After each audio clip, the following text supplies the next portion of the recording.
শুরুতেই আমাদেরকে ব্যানানা কিলারের গল্প শোনানো হয় 1990 সালের দিকে। তখন তার বয়স ছিল মাত্র 8 বছর। কেউ তখন তার বাবা কুমারকে কলার সাথে বিষ মিশিয়ে হত্যা করে। তিনি একজন ইন্স্যুরেন্স এজেন্ট ছিলেন। তার বাবার মৃত্যুর শোক সহ্য করতে না পেরে তার মা নিজেও আত্মহনন করে নেন। এত কম বয়সে সবকিছু হারিয়ে সে অনেক বড় মানসিক ধাক্কা খায়, একেবারেই ভেঙে পড়ে। 25 বছর যাবৎ তার ভেতর প্রতিশোধের আগুন জ্বলছিল, আর এখন শুরু হয় তার বদলা নেয়ার কাহিনী। শুরুতেই আমরা সেই ব্যানানা কিলারকে দেখতে পাই, যে স্কুটিতে করে একটা নির্জন জায়গায় আসে। সেখানে সে একজনকে মাথায় আঘাত করে খুন করে ফেলে। এরপরই সুচালো একটা আংটা জাতীয় কিছু দিয়ে তার মুখ চিরে সেখানে কলা রেখে চলে যায়। এরপরই একটা নিউজ দেখানো হয়, যেখানে বলা হচ্ছিল কেরালাকে এখন সাবধান হওয়ার দরকার, কারণ রিপার চান্দ্রানের খুন হওয়ার পর আরো খুন হয়েছে। একের পর এক খুন হয়েই যাচ্ছে। কেরালাও এখন সিরিয়াল কিলারের নজরে এসে গেছে। 2 সপ্তাহে 2টো খুন হয়ে গেছে। হত্যাকারী দুজনকেই মাথায় হাতুড়ি দিয়ে আঘাত করে হত্যা করা হয়েছে, আর পরে মুখের মধ্যে কলা রেখে গেছে খুনি। এরপর দেখা যায় উমেশ পিথাম্বারান নামের এক সাইকোলজিস্ট এই কেস সম্পর্কে বলে যে 2টো হত্যার পর ভিকটিমের মুখে কলা ছিল, আর শরীরে ব্লেড দিয়ে কাটা কাটা দাগও দেখা গেছে। এর সাথে নিশ্চয়ই খুনির অতীত জড়িত। সিরিয়াল কিলারেরা তাদের চিহ্ন ছেড়ে যায় দুনিয়াকে শুধুমাত্র ভয় দেখানোর জন্য, এর চেয়ে বেশি কিছু নয়। আর খুন হচ্ছিল সব বয়স্ক লোকেরাই। এরপরই আমরা 2 মা ছেলেকে দেখতে পাই। তারা দুজন বসে বসে ড্রিঙ্ক করছিল আর টেলিভিশন দেখছিল। মহিলাটা টিভিতে কিছু একটা দেখতে থাকে। তখন তার ছেলে বলে এটা পাল্টে নিউজের চ্যানেল দিতে, কারণ একজন সিরিয়াল কিলার খুন করে দিব্যি ঘুরে বেড়াচ্ছে, সেই ব্যাপারে যদি কোনো খবর পাওয়া যায়। কিন্তু তার মা তো তার কোনো কথাই শুনছিল না। তখন সে বলে যে তার মেয়ে তো এখনো ঘরে আসেনি, অনেক রাত হয়ে গেছে। এই দুনিয়াকে কি সে রাতে ঘোরার জায়গা পেয়েছে? কত রিস্ক থাকে রাতের বেলা। এই বলে সে বাইরে আসলে তার মেয়েকে দেখতে পায়, কিন্তু সে তাকে কিচ্ছু বলে না। তার মেয়ের নাম ছিল জেসি। জেসি ভেতরে তার দাদির কাছে গিয়ে তাকে সিগারেটের প্যাকেট দেয়। তখন তার দাদি বলে লুক নামের যে ছেলের সাথে তার সম্পর্ক, সে তার দাদিকে সোশ্যাল মিডিয়াতে ফলো দিয়েছে, সে কি ফলো ব্যাক করবে? জেসি বলে সে লুকের সাথে ব্রেকআপ করতে যাচ্ছে। এ কথা শুনে তার দাদি বলে ভালোই হয়েছে, ছেলেটা একটু শান্তিতে বাঁচতে পারবে। তার দাদির মুখে এ কথা শুনে জেসি যে সিগারেটের প্যাকেট এনেছিল সেটাও নিয়ে নেয়, আর গ্লাসে থাকা মদটুকু খেয়ে চলে যায়। এরপরই দৃশ্য পরিবর্তন হয়। কেরালার কিছু সিনিয়র সরকারি কর্মকর্তাদের দেখতে পাই আমরা, যাদের কাছে ইন্টারভিউয়ের জন্য বিভিন্ন চ্যানেল থেকে নিউজ রিপোর্টাররা এসেছিল। প্রথম একজন রিপোর্টার বলে এই সিরিয়াল কিলার তো শুধু বয়স্ক লোকদের খুন করছে, সে কি এজন্য ভয় পেয়ে আছে? সে উত্তরে বলে সে কাউকে ভয় পায় না। তখন সেই রিপোর্টার বলে কিন্তু আজ তো তার 73তম জন্মদিন, যে কোনো সময় যে কোনো কিছু হতে পারে। এরপরে অন্য আরেকজন বলে তারা খবর পেয়েছে আইন শৃঙ্খলা বাহিনী নাকি এখনো কোনো পদক্ষেপ গ্রহণ করেনি এই সিরিয়াল কিলারের বিপক্ষে। তখন সিনিয়র অফিসার জানায় এ তথ্য ভুয়া। ইতিমধ্যে তাদের একজন সাহসী পুলিশ অফিসার অজয় রণজিৎ এই কেস নিজের হাতে নিয়েছে। তখন আমরা অজয়কে দেখতে পাই। সে সাইকোলজি ডিপার্টমেন্টে বসে অনেক কান্না করছিল। অজয় তখন তার অতীতের কথা বলতে থাকে। একটা সময় ছিল যখন সবাই তাকে ছেড়ে চলে গিয়েছিল। সে তখন একেবারে একা হয়ে পড়ে। তখনই তার সাথে একমাত্র তার কুকুর পাকরুই ছিল। লোকে বলতো একটা কুকুর রেখে কি লাভ, একে যেন সে যেতে দেয়। কিন্তু তখন অজয়ের সাথে পাকরু ছাড়া তার রক্তের কেউই ছিল না, তাই সে তাকে নিজের কাছেই রেখে দেয়। তখন সাইকোলজিস্ট বলে এখন অনেকেই কুকুর বিড়াল ইত্যাদি অনেক কিছু পালন পোষণ করে, এদের হারালে তাদের কষ্টও হয়। কিন্তু অজয়ের ক্ষেত্রে পাকরুই ছিল তার গার্লফ্রেন্ডের সাথে ব্রেকআপ হওয়ার কারণ। এর জন্য অজয়ের ওষুধের প্রয়োজন নেই, শুধু ঠিকমতো ঘুম আর খাওয়া হলে সে ঠিক হয়ে যাবে। আর যখন কান্না পাবে তখন মন খুলে যেন সে কাঁদে, তাহলেই তার ভালো লাগবে। অজয় তো এটা শুনেই কান্না করতে লাগে। তখন এই সাইকোলজিস্ট তাকে থামিয়ে দেয় আর বলে সে যদি তার কাজে একটু মনোযোগ দেয় তাহলে তার সমস্যা আপনা আপনি ঠিক হয়ে যাবে। অজয় তখন বলে তার মনে হয় না সে তার কাজে মনোযোগী হতে পারবে, কিন্তু সে তার পাকরুকে ঠিকই খুঁজে বের করবে, আর সেটা যে করেই হোক। এ বলেই সে সেখান থেকে চলে যায়। দৃশ্য পরিবর্তন হয়। আমরা আবারও সেই নিউজ রিপোর্টারদের দেখতে পাই। তারা বলছিল সিরিয়াল কিলারের কেসটা হাতে নেওয়াতে সে সাইকোলজিস্টের কাছে এসেছে, যেন সে সেই সিরিয়াল কিলারের সম্পর্কে কিছু আন্দাজ করতে পারে। এই সময় অজয় বাইরে বেরিয়ে এলে সব রিপোর্টারেরা গিয়ে তাকে এই কেস নিয়ে প্রশ্ন করতে থাকে, কারণ এতক্ষণ তো তারা তাকে নিয়েই কথা বলছিল। তখন অজয় জানায় যদি কাউকে সন্দেহ হয় তাহলে তাকে যেন পুলিশ হেফাজতে নিয়ে নেওয়া হয়। এর চেয়ে বেশি কিছু বলার মতো নেই। এখন এই সময় ব্যানানা কিলার একটা সেলুনে বসে ম্যাগাজিন পড়ছিল। সেও নিউজটা শুনতে পায়। এরপরই কয়েকজন পুলিশ অফিসার একজনকে সন্দেহ করে আর তার ঘরের দিকে এগিয়ে আসতে থাকে। তাদের সন্দেহ এই লোকটাই সিরিয়াল কিলার। তাকে গ্রেফতার করে নিয়ে যাওয়ার সময় দেখা যায় তার আশেপাশের বাড়িতে থাকা সবাই তার নামে স্লোগান দিচ্ছে। তখন সে তার বাবাকে বলে সে চলে যাচ্ছে। তার বাবা ওই ছেলেটাকে বলে চলে যেতে, কারণ তাকে খাওয়ানোর ইচ্ছা তার বাবার নেই, তখনই আমরা সেখানে লুকের ব্যানার দেখতে পাই। তার মানে এটা হলো জেসির সেই বয়ফ্রেন্ড লুক। তাকে ধরে নিয়ে যাওয়া হলে পাড়ার লোক থানায় চলে যায় তাকে ছাড়িয়ে আনার জন্য। তারা টাইগার নামের এক অফিসারকে জিজ্ঞেস করে সে কেন লুককে ধরে এনেছে। টাইগার মনে হয় এখানে নতুন এসেছে, তাই সে হয়তো লুকের সম্পর্কে কিচ্ছু জানে না। তখন টাইগার বলে লুক একটা ভিডিও পোস্ট করেছিল যেখানে সে বলেছিল যে কেউ এমনি এমনি সিরিয়াল কিলার হয়ে যায় না, সমাজ তাকে এতে বাধ্য করে, এজন্যই তারা তাকে ধরে এনেছে। তাদের পুরো বিশ্বাস লুকই হলো সেই সিরিয়াল কিলার। তখন একজন বলে আপনার তো শুধু মনেই হচ্ছে যে সে সিরিয়াল কিলার, আপনার কাছে কি কোনো প্রমাণ আছে? প্রমাণ ছাড়া আপনি কিভাবে একজনকে ধরে আনতে পারেন? তখন টাইগার বলে এরকম পরিস্থিতিতে লোক এমন পোস্ট করেছে এটাই যথেষ্ট তাকে গ্রেফতার করার জন্য। এছাড়া তাকে 1 কিলো কলা কিনতেও দেখা গেছে মার্ডারের দিন। তার ঘর থেকেও তারা এর প্রমাণ পেয়েছে। এত বছর ধরে পুলিশের কাজ এমনি এমনি তো করছে না সে। তখনই একজন হেসে হেসে টাইগারকে একটা নোটবুক দেখায় আর বলে সামনের সপ্তাহে তার বিদেশে যাবার কথা, এর জন্য সবাই মিলে 16 লক্ষ টাকা জোগাড় করেছে। তারা অনেক কষ্ট করেছে, যদি এমনটা না হয় তাহলে কিন্তু। এই বলেই সে বাইরে দেখিয়ে বলে দেখুন ভিড় জমে গেছে, তারা পুরো গ্রাম ধ্বংস করে দিবে লুককে ছেড়ে না দিলে, তাই ভালোই ভালোই তাকে ছেড়ে দিন। তখন তো স্টেশনের বাইরে এত লোক দেখে টাইগার জিজ্ঞেস করতে থাকে এই লুক আসলে কে? তখন লুকের শিক্ষক বলে লুক তার ছাত্র ছিল ঠিকই, কিন্তু পাড়ার সবাই তাকে ভয় পেত, কারণ লুকই সেই যে মন্দিরে মাছ রেখে সবাইকে ভয় দেখিয়েছিল আর যে চার্চে একটা মাইক লাগিয়ে দিয়েছিল লুকিয়ে লুকিয়ে। আর এরপরই গ্রামের এক নেতার সব গোপন তথ্য বের করে বোর্ডে প্রিন্ট করে পঞ্চায়েতের সামনে রেখে দিয়েছিল। এরকমই সব উল্টোপাল্টা কর্মকাণ্ড করে বেড়ায় সে, তবে এতে সবার ভালোই হয়, খারাপ না। এরপর লোকের শিক্ষক বলে এই সবকিছু তো সে মজা করে করত, সিরিয়াল কিলার হওয়ার মতো মন মানসিকতা লুকের নেই। টাইগার তখন তাকে জিজ্ঞেস করে তারা যা বলছে এগুলো কি সত্যি? লুক বলে হ্যাঁ সত্যি, কিন্তু এই সবকিছু সে শহরের ভালোর জন্যই করেছে। যেমন তারা আমাদের খাওয়ার মধ্যে ধর্ম টেনে আনছিল, এমনকি মাছের মধ্যেও। এরপর কথা হলো চার্চের বাইবেলেই বলা আছে যা চুপিসারে বলা যায় তা ছাদের উপর থেকেও বলা যায়, তাই সে মাইক লাগিয়েছে। এরপর সেই নেতার গোপন তথ্য সে তো স্বীকার করছে সে পঞ্চায়েতে তার এসব লাগিয়ে দিয়েছিল, তার উচিত ছিল সংসদের সামনে টানিয়ে রাখা। টাইগার বলে এই সবকিছু বাদ দাও, তুমি পুলিশ স্টেশন ওয়েলেক্সের কাছে কেন বিক্রি করতে চাইছিলে? লোক বলে স্যার যেখানে আইন নেই সেখানে পুলিশ স্টেশন দিয়ে কি হবে? টাইগার তখন বলতে থাকে তোমার জন্য এখানে আইন কানুনের ব্যবস্থা নেই। লোক এর উত্তরে বলতে থাকে স্যার এই জায়গাতেই গান্ধীজিকে গুলি করা হয়েছিল, তো এটা নিয়ে আপনি কি বলবেন? টাইগার তখন তাকে চুপ করিয়ে বলে এসব এখানে বলার কি দরকার? টাইগারের পর সে নেতাকে জিজ্ঞেস করে সে কি করবে? ওই নেতা যা বলবে সে তাই করবে। তখন সে বলে কিচ্ছু করতে হবে না, শুধু লুককে যেতে দিলেই হবে, সামনের সপ্তাহ পর্যন্ত সে নিজে তাকে দেখে রাখবে, এরপরে লুক চলে যাবে বিদেশে। কথা শুনেই টাইগার লুককে যেতে দেয়। তো স্টেশনের বাহিরে আসতেই দেখা যায় সবাই তো তাকে নিয়ে ভিডিও করতে থাকে, তারা তো তার ফটোও তোলে। অনেক খুশি ছিল তারা লুককে ছেড়ে দেয়। এরপর আমরা একটা ছেলেকে দেখতে পাই, সে তার বাবার জন্য প্রার্থনা করতে গিয়েছিল। তার বাবা হারিয়ে গেছে আজ থেকে 20 বছর আগে। তার বুকে একটা ট্যাটু দেখা যায়, এরকম ট্যাটু তার বাবার বুকেও ছিল। এটা নিয়েই সে তার বাবার জন্য অপেক্ষা করছে। এরপরই আমরা জিতিন কুমার নামের এক লোককে দেখতে পাই, সেও লুকের শিক্ষকেরই ছাত্র ছিল। সে প্রার্থনা করা সেই ছেলেটাকে কিছু পেপার দেয় সবার কাছে দিয়ে দেওয়ার জন্য। এরপরে জিতিন মাইক নিয়ে তার বিয়ের ব্যাপারে বলতে থাকে। 16 ডিসেম্বর তার বিয়ের দিন। 22 বছরের এক মেয়েকে সে বিয়ে করতে যাচ্ছে। সে আরো বলে যে যেদিন থেকে সে বিয়ের জন্য মেয়ে খুঁজতে শুরু করেছে সেদিন থেকে সবাই তার জীবনের পেছনে পড়ে গেছে, সব জায়গায় শুধু তার কথা যে সে খারাপ ছেলে। তখন জিতিনকে তার ফিয়ন্সে কল করে, কিন্তু সে কল কেটে আবারও বলতে থাকে যদি কেউ তার বিয়েতে গিয়ে আবার গন্ডগোল করে তো সবাইকে সে মেরে জেলে চলে যাবে, আর এটা তার দেয়া হুঁশিয়ারি। এই জিতিন ছিল একজন বাস ড্রাইভার। তো সেখানে আমরা ওই ব্যানানা কিলারকেও দেখতে পাই। এরপরে দৃশ্য পরিবর্তন হয়, তখন আমরা লুককে দেখি সে তার বন্ধুর সাথে ছিল। তার বন্ধু তাকে বলছিল যে সে লুকের সাথে ব্রেকআপ করার আগে যেন সে করে নেয়, কারণ তারা সিগমা বয়। যাক, তো এরপরে তারা দুজন করোনা কিক বক্সিং এর সামনে এসে নামে। লুক তখন জেসির সাথে দেখা করতে যায়। সেখানে গিয়ে সে প্রথমে জোর গলায় জেসি বলে ডাকে, কিন্তু পরক্ষণেই হানি বলে ডাকতে থাকে। সে আসলে জেসিকে অনেক ভালোবাসতো। তো এরপর সে বলে যে জেসি এভাবে তার সাথে ব্রেকআপ করতে পারে না, সে যেন তাকে আরো একটা সুযোগ দেয়। জেসি তখন বলে সবাই তাকে সিরিয়াল কিলার হিসেবে জানে, সে লুকের সাথে থাকতে পারবে না। সে ভেবেছিল লুক তার জন্য বদলে যাবে, কিন্তু তা তো হয়নি। লুক তখন বলে তাহলে এটা তার সমস্যা, তাছাড়া সবাই যদি এটা বলে যে সে সিরিয়াল কিলার তাহলে কি জেসিও সেটা বিশ্বাস করবে? জেসি বলে সে বিশ্বাস করুক বা না করুক, পুরো দুনিয়া তাকে সিরিয়াল কিলার হিসেবেই চেনে। এছাড়া একবার জেসির কাছেও লেগেছিল লুক একটা সাইকো। তখন লুক রাগ করে বলে সে নিজেই তো একবার তাকে বলেছিল বাচ্চাদের স্কুল পুড়িয়ে দিতে, কিন্তু সে তো শুধু স্টাফ রুম জ্বালিয়েছিল।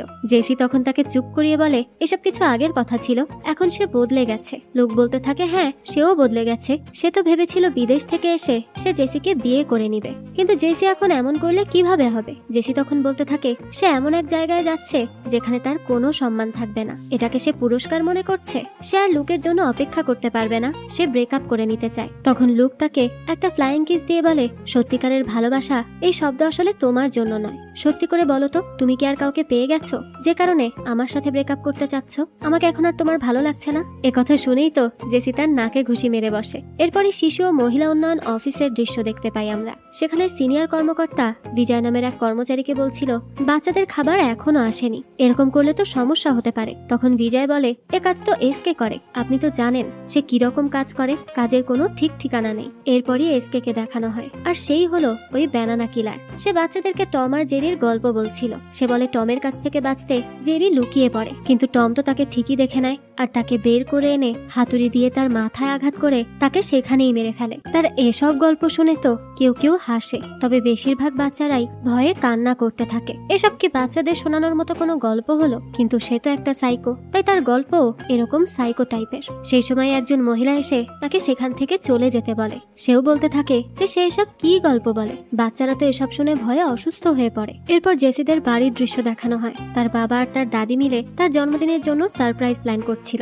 12টা বাজতেই লুক তাকে কল করে, কিন্তু সে তো তা কেটে দেয়। তখন তার বাবা আর দাদি ঘরে এসে তাকে জন্মদিনের শুভেচ্ছা জানায় আর তাকে নিয়ে কেকও কাটে। আজ জেসির 22তম জন্মদিন ছিল, তো তার দাদি তাকে তখন একটা পেপার স্প্রে উপহার দেয়, কারণ এখন বাহিরে সিরিয়াল কিলার ঘুরে বেড়াচ্ছিল। যদি কেউ জেসির কিছু করতে চায় তাহলে সে এটার সাহায্যে নিজেকে প্রোটেক্ট করতে পারবে। তখন দেখা যায় লুক আবারও তাকে কল করে, কিন্তু সে এবারও কল কেটে দেয়। লুক তখন তার জন্য উপহার নিয়ে জেসির বাড়ির সামনে এসেছিল, তবে জানালা দিয়ে সবকিছু দেখে সে মন খারাপ করে চলে যায়। এরপরই আমাদের বৃদ্ধাশ্রমের দৃশ্য দেখানো হয়। সেখানে কেশাবা কুরুপ নামের এক বৃদ্ধ পুরুষকে তার ছেলে রেখে যেতে আসছিল, কিন্তু সে সেখানে থাকতেই চায় না। তখন তার ছেলে বলে কাজের জন্য তার বদলি হয়েছে, তাই তার বাবাকে এখানেই থাকতে হবে। তার বাবা তখন বলে তাকে সাথে নিলেই তো হয়, তার স্ত্রী নিশ্চয়ই মানা করেছে তাই সে এমন করছে, তাই না? সুমেশ কুমার তখন তার বাবাকে আর কিচ্ছু না বলে সেখানে রেখেই চলে যায়। এরপরে ইনচার্জ বলে সুমেশ যেন তার বাবার জন্য চিন্তা না করে, তারা তার খেয়াল রাখবে, কিন্তু তার বাবাকে এভাবে রেখে যাওয়া ঠিক হচ্ছে না। কোনো সমস্যা হলে সুমেশ তাকে বলতে পারে। তখন সুমেশ বলে যদি আপনি আপনার ছেলের বউয়ের সাথে খারাপ ব্যবহার করেন আর আপনার ছেলের জন্য আপনাকে এখানে রেখে যায়, তো আপনি কি তার সাথে এ নিয়ে কথা বলবেন? এটা বলেই সুমেশ সেখান থেকে চলে যায়। সে চলে গেলে দেখা যায় তার বাবা এখানে এসেও মহিলাদের সাথে ফ্লার্ট করা শুরু করেছে, অর্থাৎ এই বুড়োর স্বভাবই খারাপ। যাক, এভাবেই কাহিনী এগোতে থাকে। লুক তো জেসির পেছনেই পড়েছিল। জেসি তার দাদির দেয়া উপহার নিয়ে সবসময় বাইরে বের হতো, আর এদিকে অজয় পাকরুকে খুঁজছিল। সাথে তার হাতে নেওয়া কেসটা নিয়েও সে ব্যস্ত ছিল। এসকেও ছিল তার কাজে ব্যস্ত, জিথিনও তার কাজ করছিল, আর সেই ছেলেটা ছিল তার বাস কন্ডাক্টর। এরপরই দেখা যায় এসকে আরো একজনকে খুন করে। এর তদন্তে ছিল অজয়, কিন্তু সে ক্রাইম স্পটে গিয়েও পাকরুর পোস্টার লাগাচ্ছিল। এরপরই সরকার থেকে ঘোষণা করা হয় যে সিরিয়াল কিলারকে ধরিয়ে দিতে পারবে তাকে 10 লাখ টাকা দেয়া হবে। এসকে তো এখন কেশাবাকেই টার্গেট করে। এরপর তার পোষা একটা খরগোশকে রান্না করে তার সহকর্মীদের সাথে ভাগাভাগি করে খায়। এদিকে লুককে সবাই সিরিয়াল কিলার বলে মজা নিচ্ছিল, কিন্তু লুক তো পড়েছিল জেসির পেছনে, আর টাইগার লুকের পেছনে। ওদিকে এসকে যায় ছোট কলা কিনতে, আর এদিকে তো কেশাবা ঘরে নিশ্চিন্তে বসে ধূমপান করছিল আর ইনহেলার নিচ্ছিল। পরবর্তীতে শিশু দিবসের দিন চলে আসে। দেখা যায় এসকে যে শিশু ডিপার্টমেন্টে কাজ করত সেখান থেকে তারা র্যালি নিয়ে বের হয়। জিথিন তখন যায় শপিং করতে। শপিং শেষে সে তার বাস নিয়ে যায় কাজে। এদিকে অজয়ের কুকুর পাকরু তো সুমেশের বাবার সাথে বৃদ্ধাশ্রমে ঘোরাঘুরি করছিল। সুমেশের বাবা তো তখন সেখান থেকে পালিয়ে বাইরে চলে যায়, যেখানে আগে থেকেই বসেছিল এসকে। সে বসে বসে তারই ছবি দেখছিল। তখনই কেশাবা এসকের সামনে আসলে সে তো অবাক হয়ে তাকিয়ে থাকে যে এতদিন ধরে সে যাকে খুঁজছিল সে নিজে থেকেই তার সামনে চলে এসেছে। তো এই কেশাবাকে দেখেই সে মাস্ক পরলে কেশাবা জিজ্ঞেস করে যে তার আবার করোনা হলো নাকি। এই বলেই সে মদের কথা বলতে থাকে, কিন্তু তার কাছে তো টাকা ছিল না। তখন এসকে তার জন্য মদের অর্ডার দেয়। কেশাবা তো এতে খুব খুশি হয়ে যায়। এসকে এরপর কলাও অর্ডার করে। কেশাবা তখন তার কুকর্মের গল্প বলতে শুরু করে এসকের সাথে। সে সময় টিভিতে খবর শুনে কেশাবার তো খুব রাগ হয়, আর সে টিভিই ভেঙে ফেলে। এতে তো কর্মচারীরা তাকে মারতে থাকে। সেই সময় এসকে এসে তাদেরকে থামিয়ে কেশাবার হয়ে টাকা পে করে দেয়। পরবর্তীতে সে কেশাবাকে নিয়ে চলে যায়। কেশাবা বাহিরে বের হয়ে এক দোকানের সামনে এসেই বমি করে বসে। এসকেকেই তখন সেই সবকিছু পরিষ্কার করে যেতে হয়। পরে কেশাবাকে এক মুদির দোকানের সামনে বসিয়ে সে লবণ আর ব্লেডের জন্য যায়, কিন্তু তখন কেশাবা বাসে চড়ে বসে। এসকেও তখন তার পেছন পেছন যেতে থাকে। বাসে উঠে কেশাবা তো সবার সাথে ঝামেলা করতে থাকে। বাস কন্ডাক্টর তখন তাকে থামায়, কিন্তু সেই সময়ই সে তার বাবাকে নিয়ে কথা বলে ওঠে। এটা শুনেই তো সে তাকে মারতে যায়। এই সময় এসকে তাকে থামিয়ে বলে, তোমার বাবার বয়সী লোক, এর জন্য অন্তত তাকে ক্ষমা করে দাও। এদিকে অজয় আর তার টিম কেশাবাকেই সিরিয়াল কিলার ভাবতে থাকে। এদিকে বাসে তখন জেসি, কেশাবা আর এসকে ছিল। কেশাবা তখন জেসির সাথে বাজে ব্যবহার শুরু করে দেয়। জেসিও তখন তার দাদির দেয়া স্প্রেটা কেশাবের চোখে মারে। এসকে তখন তার পেছনে থাকায় তার চোখেও কিছুটা লেগে যায়। এদিকে তো জিনিত তার ফিয়ন্সের সাথে কথা বলছিল আর ড্রাইভ করছিল, কিন্তু তখনই দেখা যায় কেশাব মরেই গেছে। জেসি তো এতে খুব ভয় পেয়ে যায়, আর এসকে তখন আফসোস করতে থাকে কারণ তার বদলা নেওয়া বাকি রয়ে গেল। তখনই জিনিত পুলিশ স্টেশন যেতে চায়, কিন্তু এসকে তাকে আটকে বলে যদি তারা পুলিশ স্টেশনে যায় তাহলে এই মেয়ের ভবিষ্যৎ নষ্ট হয়ে যাবে। সে সময় আবার জেসির বাবা তাকে কল করে। জেসি জানায় সে তার ফ্রেন্ডের বাড়িতে আছে, সে যেন চিন্তা না করে। এরপরই অজয় আর তার টিম সেই বৃদ্ধাশ্রমে চলে যায় কুরুপকে খুঁজতে, কিন্তু তারা তো তাকে সেখানে খুঁজে পায় না। তবে সেখানে তারা গাঞ্জা খুঁজে পায়। ইনচার্জ বলে সে এসব বিষয়ে জানে না। এরপর বাসে দেখানো হয় জেসি ভয়ে কান্না করছিল। যিনি তখনও পুলিশ স্টেশন যেতে চাচ্ছিল, কারণ 16 তারিখ তার বিয়ে। এর আগে সে কোনো ঝামেলায় জড়াতে চায় না, কিন্তু তখন এসকে বলে পুলিশ স্টেশনে গেলে তারা সবাই ফেসে যাবে, সেই লাশটাকে সামলে নিবে। তারা তো সবাই এতে অবাক হয়ে যায়। তো এরপরই এসকে তাদের কাছে কিছু টাকার কথা বলে। বাস কন্ডাক্টর আরুভি বলে তার কত লাখ টাকা লাগবে। সে বলে 5 লাখ। এই শুনে তো জিনিত আরুভিকে বলতে থাকে যে সে যেন তার সাথে স্টেশনে যায়, কিন্তু আরুভি তাকে থামিয়ে বলে দেখা যাক কত আছে আমাদের সবার কাছে। এরপর আরুভি, জিনিত আর জেসি মিলে 6350 টাকা হয়। এসকে তখন বলে ঠিক আছে, এতেই তার চলে যাবে। জেসি এরপর তার কাছে তার নাম্বার চায় যেন পরে সে টাকাটা পরিশোধ করে দিতে পারে। এসকে বলে তার আর দরকার নেই, তারা যা দিয়েছে এ দিয়েই সে তার কাজ করে নিবে। এরপরই এসকে কেশাবার লাশ নিয়ে নামতে চায়। তখন জিনিতের মাস্টার তাকে কল করে আর বলে তার বাস পুলিশ স্টেশনের সামনে কেন, সে যেন সেখান থেকে চলে যায়, কারণ গাড়ির কাগজপত্র ঠিকঠাক নেই। জিনিত এরপর এসকে কে জিজ্ঞেস করে সে কি নামবে না। এসকে বলে পুলিশ স্টেশনের সামনে, সে পরের স্টেশনে নামবে। আরবি তখন এসকে কে জিজ্ঞেস করে সে এই লাশটার কি করবে। জিনিত তখন তাকে চুপ থাকতে বলে। একেতে এসকে তাদের সাহায্য করছে, তার উপর সে শুধু তাকে প্রশ্নই করে যাচ্ছে। এরপরে দেখা যায় জিনিত শর্টকাট রাস্তা নেয় পরের স্টেশনে যাওয়ার জন্য, কিন্তু সেখানে তো অনেক লোক ছিল, তাই সে বাস থামায়। এরপর সবাইকে বলে বাসের দরজা জানালাগুলো বন্ধ করতে, আর বাসের সামনে অন টেস্ট লাগিয়ে দেয়। লোকজন বাসে উঠতে চাইলে কন্ডাক্টর আরবি বলে তাদের বাসে কিছু সমস্যা আছে, তারা যেন পরের বাসে করে চলে যায়। তারা তো কোনো রকমে সেখান থেকে কেটে পড়ে, কিন্তু তখনই লোক জেসির জন্য বাস থামাতে বলে। জেসি তো তাকে দেখেই ভয় পেয়ে যায়। বাসের বাইরে থেকেই তখন লোক জেসিকে বাহিরে আসতে বলছিল, কিন্তু জেসি বাইরে না যাওয়াতে লুকই ভেতরে চলে আসে। আর তখনই সে দেখতে পায় জেসি কান্না করছে। তখন সে বলে এসব সে রাগের মাথায় বলেছে, সে জেসিকে কান্না করাতে চায়নি, তার সাথে খারাপ ব্যবহার করতে চায়নি। তখন জেসি বলে এরকম কিছু নয়। লুক তখন বুঝতে পারে জেসির সাথে কেউ বেয়াদবি করেছে, তাই সে কান্না করছে। তখন সে জিজ্ঞেস করে কে এমন করেছে। তখন লুক এসকের উপর চিৎকার করতে থাকে। তার ধারণা হয় এসকেই কিছু করেছে, কিন্তু জেসি তখন তাকে বলে দেয় যে সে কেশবকে মেরে ফেলেছে, এজন্যই সে কান্না করছে। এরপর তারা লুককে পুরো কাহিনী খুলে বলে। সব শুনে সে এসকে কে যেতে দেয়, কিন্তু তখনই আবার তার এসকের সাথে ঝামেলা হয়ে যায়। জিনিত তখন পুলিশ স্টেশনে যেতে চায়। সে সময় এসকে বলে পুলিশ স্টেশনে গেলে জেসিকে আইপিসি 377A অথবা বি এর কেসে জেলে যেতে হতে পারে। এরপরও জিনিত যেতে চাচ্ছিল। তখন লুক বলে সে বলে দিবে জেসি জিনিতের কথা এমন করেছে। তখন তো জিনিত ফেসে যাবে। এবার জিনিত ভয়ে ভয়ে বলে সে একা বলবে, অন্য কেউ এই কথা বলবে না। কিন্তু তখনই এসকে বলে সেও বলবে। সে সময় জিনিত জেসিকে বলে সে কি করবে। জেসি তখন বলে লুকাচানের কথায় চলাই তার জন্য ভালো। আসলে তাদের মধ্যে ঝামেলা হওয়ার পর জেসি লুককে লুকাচান না ডেকে লুক বলে ডাকতো। আজ আবার লুকাচান ডাকায় লুক তো অনেক খুশি হয়ে যায়। এরপরই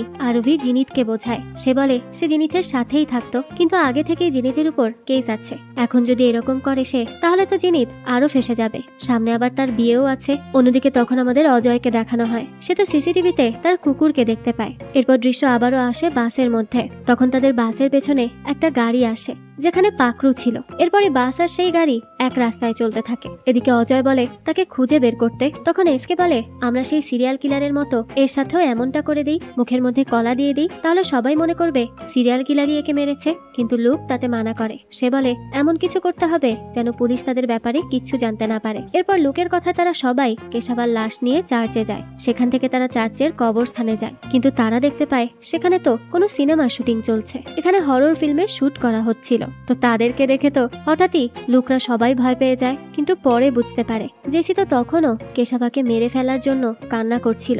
সে সময় লুক তাকে বোঝায় যে এতে তো তার কোনো দোষ নেই, সে নিজেকে রক্ষা করতে গিয়েই এমনটা করেছে। আরবি তখন সম্মতি জানিয়ে বলে কেশাভার কোনো দাম নেই এই দুনিয়াতে, নিজের নাতনির বয়সী মেয়ের সাথে এমন করতে তার লজ্জা হয়নি, তার মরে যাওয়াটাই ঠিক হয়েছে। লুক বলে হ্যাঁ একদম ঠিক, হয়তো কেশাভা আরো মেয়েদের সাথে এমন করেছে, কিন্তু জেসি তার জবাব দিয়েছে আর একদম উচিত কাজ করেছে। এর মধ্যে আবার জিনিথের খিদে পেলে এসকে তার কাছে থাকা কলা বের করে দেয়। এরপর শুটিং করতে থাকা সেই লোকগুলো চলে গেলে তারা সবাই কেশাভার লাশ নিয়ে যায় তা গুম করতে। লাশ আসলে তারা কবরে রাখতে চাচ্ছিল, তো সেটা করতে গেলেই দেখা যায় তার পরনে থাকা টি শার্টটা ছিঁড়ে যায়। সেই সময় আরভি লাশের বুকে থাকা ট্যাটুটা দেখতে পায়। এটা তো তার বাবা ছিল, যাকে সে 22 বছর ধরে খুঁজছে। এটা দেখেই সে সেখানে বসে কান্না করতে থাকে। সবাই তো তখন হতবাক হয়ে যায়। আরভি তখন অতীতের কথা ভাবতে থাকে। তখন সে 7 কিংবা 8 বছরের ছিল, তার মাও তখন মারা যায়। এরপর থেকে সে তার বাবার সাথেই থাকতো, কিন্তু তার বাবাও একদিন তাকে একা রেখে চলে যায়। বর্তমানে দেখা যায় বাসের মালিক তখন বাস সাজানোর জন্য কাজ করছিল, কারণ তাদের কিছু অনুষ্ঠান ছিল, কিন্তু জিথিনের দেরি হওয়াতে কয়েকজন তাদের খুঁজতে বের হয়। এদিকে তো মালিক বারবার কল করাতে জিথিন যায় আরভিকে বোঝাতে। লুক তখন কেশাভার কাছ থেকে সিগারেট পেয়েছিল, সেটার মধ্যে কেশাভা নেশা জাতীয় কিছু রেখেছিল। এসব খেয়ে লুক তো কিছুটা মাতলামি শুরু করে দেয়। তখন তাকে থামিয়ে তারা কেশাভার লাশ কবরে দাফন করতে যায়, কিন্তু তখনই আরভি বলে সে তার বাবার অন্ত্যেষ্টিক্রিয়া করতে চায়। তখন জিনিতকে খুঁজতে খুঁজতে তার সহকর্মীরাও সেখানে চলে আসে, কিন্তু তারা জিনিতকে না পেয়ে সেখানে তার বাস সাজিয়ে চলে যায়। তখন এসকে বলে তার একটা জায়গা চেনা আছে, সেখানেই কেশাভাকে দাফন করতে পারবে তারা। লুক তখন বলে সে এসকে বুঝতে পারছে না। প্রথমে সে মাত্র 6000 টাকায় লাশ নিজে লুকাতে রাজি হলো, এখন নিজের জায়গায় নিয়ে দাফন করতে চাইছে। আরভি বলে এই বাসে কিভাবে তার বাবাকে নিবে? তখন জিনিত বলে এই বাস এখন এসএমপির আন্দোলনের জন্য তৈরি করা হয়েছে, এখন কোনো পুলিশই আর বাসকে আটকাতে সাহস পাবে না, সামনে বাকি যা হবে দেখা যাবে, এখন চলো। এদিকে জিনিতের তার ফিয়ন্সের সাথে ঝামেলা হয়ে যায়। অন্যদিকে সুমেশ খবর পায় তার বাবাকে খুঁজে পাওয়া যাচ্ছে না। তখনই তো সে বৃদ্ধাশ্রমের ইনচার্জকে কল করে। সে বলে তার কোনো দোষ নেই, পুলিশ নিজেদের স্বার্থে এমনটা করছে, আর তার বাবা নিজ থেকেই চলে গেছে এখান থেকে। এরপরে সুমেশ আর ইনচার্জ মিলে কেশাভাকে খুঁজতে থাকে। পরবর্তীতে বাসে জিনিত আরভির কথায় বিষ্ণুপুর যেতে চায়, কিন্তু তখনই এসকে বলে আগে থেকে যখন প্ল্যান ছিল তাহলে তারা এখানে বসে আছে কেন? এখন থেকে সে যা বলবে তাই হবে। সে তখন জিনিতকে বাস থামাতে বলে। সে বলে বডি তাকে দিয়ে আর সবাই যেন চলে যায়, কিন্তু আরভি মানতে চায় না। তখন লুক বলে এখন এসকে পুরো সিরিয়াল কিলার লাগছে, তাও আবার সে ব্যানানা কিলারের মতো। সবাই তো এই কথা শুনে হাসতে থাকে, কিন্তু এসকের তো তখন প্রচুর রাগ হতে থাকে। তখনই সে তার হাতুড়ি বের করে আর বলে হ্যাঁ সেই হচ্ছে সিরিয়াল কিলার। তখনই বাস থামলে সে জিনিতকে মারতে যায়, কিন্তু সেই সময় জিনিত বলে সামনে দেখো আমি কিছু করিনি। তখনই অনাথ আশ্রমের কিছু শিশু সেই বাসে উঠে পড়ে। তখন দেখা যায় এরা সেই বাচ্চারা যেখানে এসকে কাজ করে। এরপরই এসকে তাদের গল্প বলতে শুরু করে। এক রাজকুমার ছিল যে অনেকদিন ধরে তার কিছু সম্পদ খুঁজছিল। সে তা একদিন পেয়েও যায়, কিন্তু সেগুলো কিছু চোরের হাতে পড়ে যায়। তার তো এতে খুবই রাগ হয়। সে তখন তাদের সেগুলো ফিরিয়ে দিতে বলে, কিন্তু তারা দেয় না। তখন একটা বাচ্চা বলে রাজকুমার চোরদের সাথে পরে কি করেছিল? এসকে বলতে থাকে তুমি বলো তো তার কি করা উচিত ছিল? বাচ্চাটা বলে মেরে ফেলা উচিত ছিল। এসকে বলে হ্যাঁ রাজকুমারও তাই ভেবেছিল। সে এতক্ষণ আসলে তাদেরকে তার কাহিনীই বলছিল। সবাই তো এতে খুব ভয় পেয়ে যায়। জিনিত তখন পালাতে চাইলে এসকে তা বুঝে ফেলে আর তাকে দরজা বন্ধ করে বাসেই বসে থাকতে বলে। এরপর সে বলে এর আগে সে 3টা খুন করেছে, এখন কেশাভার পালা ছিল, কিন্তু জেসি তাকে মেরে ফেলেছে। তবে এখন যদি কেশাভার বডি তাকে দিয়ে দেওয়া হয় তাহলে সে তাদেরকে যেতে দিবে, কিন্তু আরবি বলে সে দিতে পারবে না, কারণ এটা তার বাবা। এসকে তখন তাকে বলে সে যেন ইমোশনাল না হয়, তার তো কেশাভার সাথে মাত্র আধা ঘন্টার দেখা হয়েছে। তখন আরবি বলে সে পুলিশকে বলে দিবে, সবকিছু বলে দিবে। এ কথা শুনে এসকে তার তোলা ফটো দেখায় যখন তারা সবাই চার্চে কেশাভার লাশ লুকাতে চাইছিল তখনকার ছবি। এসব দেখিয়ে সে আরবিকেও ভয় দেখায়, কিন্তু এরপর আরবি বলে যা ইচ্ছা করো, তবে সে তার বাবার লাশ তখনই নিতে পারবে যখন সে আরবিকে মারতে পারবে। এটা শুনে এসকে বলে তার তো ভালোই লাগবে, যদি সে আরবিকে খুন করতে পারে। তবে সে তাকে শেষবারের মতো জিজ্ঞেস করছে যে সে কি তার বাবার লাশ তার কাছে দিয়ে দিবে নাকি না। তখনই আবার দেখা যায় টাইগার সেখানে চলে আসে, যিনি তার আরবি যায় তাদের সামলাতে। তখন টাইগার বাসের লুককেও দেখে নেয়। সেখানেই তাদের কথা শুরু হয়। টাইগার বলে লুকের তো বিদেশে যাওয়ার কথা ছিল, সে এখানে কি করছে? তখন লুক উল্টো তাকে জিজ্ঞেস করে সে কি সিরিয়াল কিলারকে ধরেছে? টাইগার বলে না এখনো না। লুক তখন বলে সে কি সাহায্য করবে? এই বলেই সে এসকের দিকে তাকিয়ে হাসতে থাকে। টাইগার তখন বলে এর কোনো দরকার নেই। এরপরই সে আরবি আর জিনিতকে কেশাভার ফটো দেখায় আর বলে যদি এই বিষয়ে কিছু জানতে পারে তারা তাহলে যেন স্টেশনে খবর দেয়। এরপরে জেসি এসে বলে সিরিয়াল কিলার চলে গেছে, সাথে কেশাভাকেও নিয়ে গেছে। এরপরে আরবি বাসে উঠে দেখে সত্যি দেখলেই তো, এসকে তার বাবার লাশ নিয়ে চলে গেছে। পরে লুককে দেখা যায় তার ঘোর অনেকটা কেটেছে। সে এবার বাস থেকে নেমে মুখটা ধুয়ে নেয়। তখনই জিথিনকে তার ফিয়ন্সে আবারও কল করে, কিন্তু সে এবার কল না রিসিভ করে কেটে দেয়। জেসি তখন যায় আরভির কাছে। আরভি তো তার বাবার জন্যই কান্না করছিল। জেসি তখন তাকে বলে সে যেন এভাবে কান্না না করে, তারা তার বাবাকে খুঁজে দেখতে পারে। আরভি তখন জিজ্ঞেস করে তারা কিভাবে খুঁজবে, এতদিন খোঁজার পর সে তার বাবাকে পেয়েছে, এখন আবারও খুঁজতে যেতে হবে। এসকে তার বাবার বডির সাথে না জানি কি কি করবে। তখন লুক বলে পুলিশ তার বাবার লাশ খুঁজে পাওয়ার পরই জানা যাবে যে সে কি করেছে, কিন্তু এর আগে তাদের তার বাবাকে খুঁজতে হবে। জিথিন তখন জিজ্ঞেস করে কেন। সে বলে তার জ্যাকেট কেশাবার কাছে। জিথিন তখন বলতে থাকে সে তাকে নতুন জ্যাকেট দিয়ে দিবে, জিথিনের বিয়ের দিনই দিবে। লুক তখন বলে ধন্যবাদ, কিন্তু ওই জ্যাকেটে একটা সমস্যা আছে। তখন তো জিথিন বিরক্ত হয়ে যায় আর বলে এখন আবার কি সমস্যা। সে সময় আমরা এসকে কে দেখতে পাই। সে আরভির বাবার লাশ নিয়ে যাচ্ছিল। লাশের পরনে ছিল লুকের জ্যাকেট, যেটাতে লুকের ছবি ছিল। এটাই হলো জ্যাকেটের প্রবলেম, কারণ যদি পুলিশ এটা পেয়ে যায় তাহলে তো তাকে সন্দেহ করবে। এই শুনে জিথিন লুককে মারতে থাকে। জেসি তখন তাকে আটকায়, কিন্তু জিথিন তো খুব রেগেছিল, কারণ এর জন্য তো তারা সবাই ফেসে যেতে পারে। এরপরে জেসি লুককে বলে সে কেন তার পিছু করেছে, তার জন্যই এখন এসব হচ্ছে। সে তার পিছু না করলে তখনই সব শেষ হয়ে যেত। এসব কিছু তার কাছে মজার বিষয়, তাই না? পুরো শহরের মানুষকে জ্বালিয়ে কি লুক শান্তি পায়নি যে এখন জেসির পেছনে পড়েছে? সে কি কোনোদিন কারো কাজে এসেছে? লুক তো এ কথা শুনে বাসের কাছে বসে কান্না করতে থাকে। জিথিন তখন তার কাছে যায়। সে তাকে বলে যে সে ইচ্ছে করে তাকে মারেনি, লুক যেন এ ব্যাপারে ভুলে যায়। তখন লুক বলে সে এজন্য কান্না করছে না, জেসির কথায় কান্না করছে। জেসির মনে হয় সে তাকে জ্বালাচ্ছে। এরপর সে জিথিনকে বলে যখনই সে কারো সাহায্য করতে যায় কিছু না কিছু একটা গড়বড় হয়েই যায়, আর সবাই তাকে ভুল বোঝে। এই অবস্থায়ও সে জেসিকে সাহায্য করতে চাইছে, কিন্তু সে উল্টো তাকে ভুল বুঝছে। সবসময় এরকমটাই হয়। এরপরে আমরা টাইগারকে দেখতে পাই। শিশু নিকেতনের একটা শিশু বলছিল সে কেশাবাকে বাসে দেখেছে। তখন টাইগার তাকে জিজ্ঞেস করে তার সাথে কি আর কেউ ছিল।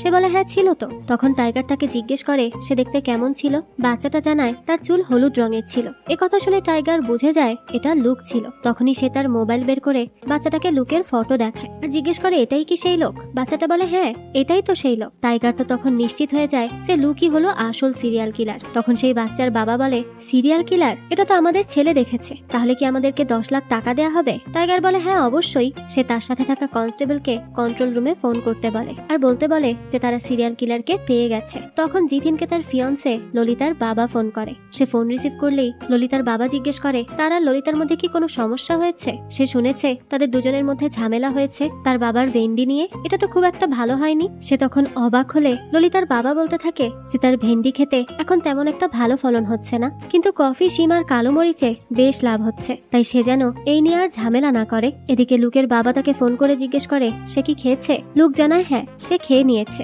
কিন্তু তখন তার বাবা বলে তিনি তার পছন্দের খাবার মাছ আর ভাত রান্না করেছে, সে যেন বাড়ি ফিরে আসে, তারা একসাথে রাতের খাবার খাবে। লুক তখন বলে ঠিক আছে আসছি বাবা। তার বাবা তখন তাকে জলদি চলে আসতে বলে। লুক তখন কল কেটে দিয়ে ভাবতে থাকে তার বাবার কাছে তার নাম্বার আছে, এটা ভেবেই তো সে খুব খুশি হয়। এরপরই আমরা লুকের বাড়ির দৃশ্য দেখতে পাই। তার বাবা আরো কয়েকজনকে সাথে নিয়ে বসেছিল। তখনই সেখানে টাইগারকেও দেখা যায়। সে 10 লাখ টাকা পাওয়ার আশায় লুককে কল করে এসব বলেছিল। সে তখন টাইগারকে বলে ছেলে তো এসে যাবে, তো সে তার 10,000 টাকা পেয়ে যাবে তো। টাইগার বলে হ্যাঁ অবশ্যই। এদিকে জিথিন তার ফিয়ন্সেকে কল করে সরি বলে। তখন তাদের মধ্যে সব ঠিক হয়ে যায়। এরপর ললিতা বলে মনে হচ্ছে সে টেনশনে আছে, সে যেন ফ্রি হয়ে তাকে কল করে, সে তার জন্য অপেক্ষা করবে। জিথিনও ঠিক আছে বলে কল কেটে দেয়। এরপর সে সবাইকে এক করে বলে যা হওয়ার হয়ে গেছে, এখন তাদের এসব থেকে বাঁচতে হবে। লুক বলে কিন্তু কিভাবে, সে তো এতক্ষণে অনেক দূরে চলে গেছে। জিথিন বলে হ্যাঁ কিন্তু কত দূর আর যাবে, তারা তাকে খুঁজলে ঠিকই পেয়ে যাবে। তখনই আবার লুকের ফ্রেন্ড তাকে ভয়েস মেসেজ দিয়ে বলে সে কোথায়, তার ঘরের আশেপাশে অনেক পুলিশ আছে, তারা বলছে সে সিরিয়াল কিলার, আরো কত কত কথা। আর সে যেন তাকে আবার কল ব্যাক করে ডিস্টার্ব না করে, যদি পারে তার নাম্বারও যেন সে ডিলিট করে দেয়। সবাই তখন তাদের ফোনে দেখতে পায় হোয়াটসঅ্যাপ গ্রুপে লুকের ফটো দিয়ে দেয়া হয়েছে। লুক তো এসব দেখে খুবই হতাশ হয়ে যায়। তখন অজয়ও জানতে পারে টাইগার সিরিয়াল কিলারের লোকেশন পেয়ে গেছে। তারা সবাই তো সেদিকেই আসছিল। জিথিন বলে তাদের এখন এখানে থাকা ঠিক হবে না, এখনই বেরোতে হবে। তখন লুক বলে এটা কিছুই হবে না, তাকে খুঁজতে খুঁজতে পুলিশ এখানে চলে আসবে, তাই তারা যেন এখান থেকে চলে গিয়ে নিজেদের বাঁচিয়ে নেয়। তখন জিথিন বলে আমরা যেখানেই যাব একসাথে যাব। লুক বলতে থাকে এমনিতেই আমি ফেসে গেছি, এসব থেকে বের হতে হলে পুলিশকে সব বলতে হবে, কিন্তু এটা সে করবে না, কাউকে না কাউকে তো সারেন্ডার করতেই হবে। এই বলে সে জেসির দিকে তাকিয়ে বলে কম হলেও এভাবে তো আমি তোমার কাজে আসবো তাই না, তোমার সব দোষ নিজের মাথায় নিয়ে নিব। জেসি তখন বলে আমি তো তোমাকে রাগের মাথায় অনেক কিছু বলে ফেলেছি, সেগুলো আমার মনের কথা নয়। জেসি বলতে থাকে আমি পুলিশের সামনেও স্বীকার করে নিব করব যে কেশবকে আমি মেরেছি। কেশব আমার সাথে অসভ্যতামি করছিল, সে কারণে আমি তার দিকে স্প্রে করে দিয়েছি, আর তাতেই তার মৃত্যু হয়েছে। এসব বলে দিলে তাদের কারোর কোনো সমস্যা হবে না, সে সব স্বীকার করে নিবে, কারণ এসব তো তার জন্যই হয়েছে। তখন লুক জিথিনকে বলে সে যেন জেসিকে ঠিকঠাক মতো ঘরে পৌঁছে দেয়, কিন্তু জিথিন বলে তারা লুককে এভাবে একা ছেড়ে যেতে পারে না। সে সময় লুক জেসিকে বলতে থাকে তার সাজা শেষ হয়ে ফিরে আসার আগ পর্যন্ত কি সে তার জন্য অপেক্ষা করবে। জেসিতে তখন লুককে ধরে অনেক কাঁদতে থাকে, কিন্তু লুক তখন তাকে সেখান থেকে যেতে বলে। তারা তিনজন তখন সেখান থেকে চলে যায়, আর লুক সেখানেই বসে থাকে। তখনই তার কাছে পাকরু আসে। সে পাশে পাকরুর পোস্টার দেখে বলে আরে তুমিও আমার মতো ওয়ান্টেড। এরপর বলে আচ্ছা যাই হোক, তোমার সাহায্য তো করতে পারবো। এরপরই সে অজয়কে কল করে আর বলে তার কুকুর এখন বাল্লিকুনন জাংশনে আছে, সে যেন এসে নিয়ে যায়। অজয় তখন বলে সে এক্ষুনি আসছে। লুক যেন সেখানেই পাকরুর সাথে থাকে। লুক বলে ঠিক আছে, পারলে সে থাকবে, আর যেতে হলে চলে যাবে। অজয় তখন জিজ্ঞেস করে কোথায় যাবে আর কেন যেতে হবে। লুক তো এসব না শুনেই কল কেটে দেয়। তখনই সেখানে চার্চে দেখা যায় কবরস্থানে শুটিং করা লোকগুলো চলে আসে, তাদের সাথে ড্রোনও ছিল। লুক তখন বলে তারা কি তাকে একটু সাহায্য করবে, তার বন্ধু হারিয়ে গেছে, তাকে খুঁজতে হবে। তারাও তখন তাকে সাহায্য করতে রাজি হয়। সেই সময় তাদের সাহায্য নিয়ে লুক এসকে কে খুঁজে পায়। এরপরই সে তাদের ধন্যবাদ দিয়ে এসকের পেছন পেছন চলে যায়। তখন তো তারাও চলে যাচ্ছিল, কিন্তু লুককে সিরিয়াল কিলার ভেবে 10 লাখ টাকা পাওয়ার আশায় আবারও ফিরে আসে। লুক তখন জেসিকে কল করে বলে দেয় পশ্চিমের দিকে সিরিয়াল কিলার গিয়েছে, তারা যেন তার পিছু নেয়। তখন তো লুককে সেই লোকগুলোও ধরে নিয়ে যায়। এদিকে জিথিন বলতে থাকে পশ্চিম মানে যেদিকে ঘাট মাউন্টেন আছে। জেসি বলে হ্যাঁ। এরপরই তারা সেদিক যেতে থাকে। অন্যদিকে সেই লোকগুলোর গাড়িতে বসে লুক বলছিল তাকে ছেড়ে দিতে, কারণ সে সিরিয়াল কিলার নয়। তারা ভুল ভাবছে, তারা যে 10 লাখ টাকার কথা ভেবে তাকে নিয়ে যাচ্ছে সে কিলার সে নয়। কিন্তু তারা তো তার কোনো কথাই শোনে না, তাদের একটাই কথা তাকে পুলিশের কাছে দিবে আর 10 লাখ টাকা পেয়ে যাবে। ওদিকে আবার অজয় যাওয়ার পথে এসকে কে পায়, কিন্তু সে বুঝতে পারে না যে সেই সিরিয়াল কিলার। এদিকে জিথিনের বাসের মালিক তখন লুককে নিয়ে বলছিল যে সে সিরিয়াল কিলার হতেই পারে, কখন কে বদলে যায় বোঝা যায় না। সেই সময় তাদের পাশ দিয়ে আবার লুককে নিয়ে যাওয়া হয়। এটা দেখে তো তারাও তার পিছু নেয় সেই 10 লাখ টাকার আশায়। তাদের পেছন পেছন আসছিল পাকরুও। তারা সেই গাড়িকে থামিয়ে তখন লুককে নিয়ে ঝগড়া শুরু করে দেয়। সে সময় লুক বলে আমি জানি তোমরা আমাকে ধরে নিয়েছো, কিন্তু বাসের মালিক আমাকে 10 বছর ধরে চেনে, তাই সে তার সাথে যাবে। কিন্তু তারা যদি 10 লাখের 2% তাকে দেয় তো সে তাদের সাথে যাবে। এর মধ্যেই তখন অজয় আসে সেখানে আর লুককে অ্যারেস্ট করে নেয়। কিন্তু তখন তার সাথে সে দুই দলের ঝগড়া লেগে যায়। সে তাদের দু দলের সবাইকেই মেরে একেবারে আহত করে দেয়। তখনই লুক পাকরুকে ধরে অজয়কে ভয় দেখায় আর সেখান থেকে চলে যায়। লুক তো এসকের কাছে আসছিল। এসকে তখন কেশাবার মুখ কাটতে থাকে। তখনই লুক সেখানে এসে তাকে বের হতে বলে, কারণ তার জন্য লুকের সব শেষ হয়ে গেছে। তার জন্য পুলিশ তাকে সন্দেহ করছে, তার কারণে জেসিও চলে গেছে। বুড়ো লোকদের মেরে সে কি নিজেকে হিরো মনে করে? লুক আরো বলতে থাকে এখন আর আমার কাছে হারানোর কিচ্ছু নেই, আমি আর কোনো কিছুতেই ভয় পাই না। এই বলেই সে এসকে কে তার সামনে আসতে বলে। তখনই এসকে বেরিয়ে আসে হাতে একটা হাতুড়ি নিয়ে। তাদের দুজনের মধ্যে তো বেশ লড়াই শুরু হয়, কিন্তু লুক ফাইট না পারায় সেখানে আমরা অনেক হাস্যকর দৃশ্য দেখতে পাই। এসকে তো লুককে সেখানে প্রচুর মারধর করে, পরে দড়ি দিয়ে ফাঁস লাগিয়ে তাকে টেনে উপরের দিকে তুলতে থাকে। এসকে বলতে থাকে ছেড়ে দিয়েছিলাম না তোমাদের সবাইকে, সাহায্য করেছিলাম না তোমাদের, এরপরও পিছু নিয়েছো কেন? এখন তো মরতেই হবে। লুকের অবস্থা তো সেখানে অনেক খারাপ হতে থাকে। কিন্তু তখনই জিথিন বাকিদের নিয়ে সেখানে এসে পৌঁছায়। জেসি তখন লুকের কাছে যায়। জিথিন আর আরুভি যায় এসকের কাছে।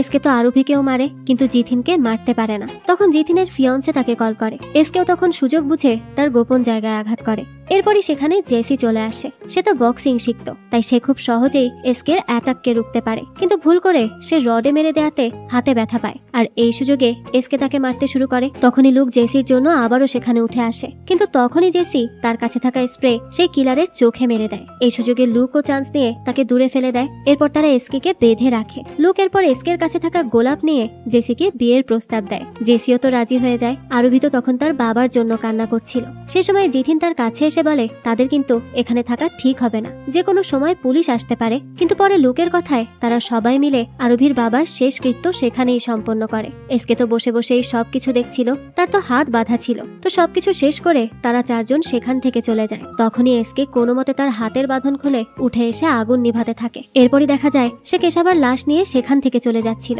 কিন্তু ঠিক সেই সময়ই সে দেখতে পায় যে লুক সহ সেখানে সব পুলিশরা এসে হাজির হয়েছে। সে সময় অজয়ও পাকরুকে নিয়ে সেখানে চলে আসে। অবশেষে তারা সিরিয়াল কিলারকে ধরতে পারলো, আর তাকে ধরিয়ে দেওয়ার ক্রেডিট শেষ পর্যন্ত পেয়ে যায় আমাদের লুক। এদিকে এদিকে আরবি দেখতে পায় তার বুকে যেরকম ট্যাটু এরকম আরো অনেকের গায়েই আছে। তাই এবার তার মনে হয় কেশাবা কি আসলেই তার বাবা ছিল নাকি অন্য কেউ, আর সবার বুকে এরকম ট্যাটু থাকার কারণটাই বাকি সেটা আর শেষ পর্যন্ত জানা যায় না। তবে যদি কখনো এর পরবর্তী পার্ট এসে থাকে সেখানেই আমরা এর মূল কারণ জানতে পারবো। যাক, এই তো ছিল আজকের গল্প।